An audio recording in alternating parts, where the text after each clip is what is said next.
Hi, I'm Kelvin. I'm the creator of the Mama Hogs, Vegan Hogs, and Garden Hogs salad dressings and marinades. Today, we're going to be cooking a portobello mushroom stuffed with spaghetti squash and top it with some Asiago cheese. Now, the first step is we cut the spaghetti squash in half, take a very light coating of olive oil around the outside, and place it face down on a parchment paper cooking sheet. Bake it at about 350 for 15 to 20 minutes.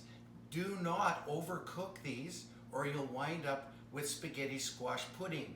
We don't like this. We like it to be like spaghetti.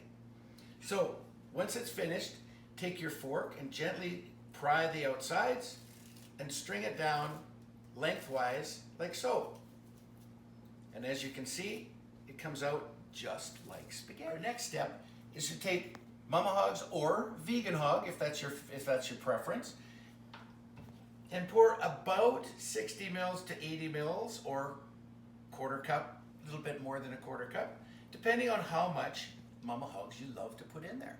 Okay, the next step is once you've got this well mixed together, take a portobello mushroom, and it's a very important step. When you de-stem, it's important to grab your fingers and twist. Don't bend it this way because you may break the mushroom in half and then you got to start all over again.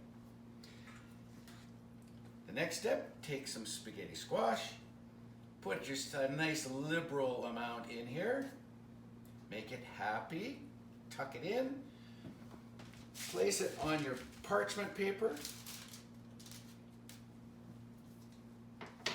and take a nice little stack of Asiago cheese and stack it up really nice and tight like that.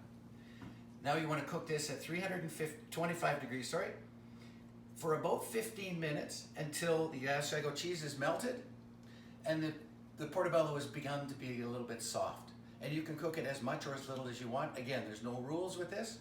Most people like it just a little bit firm so that you can cut into it with a knife and fork.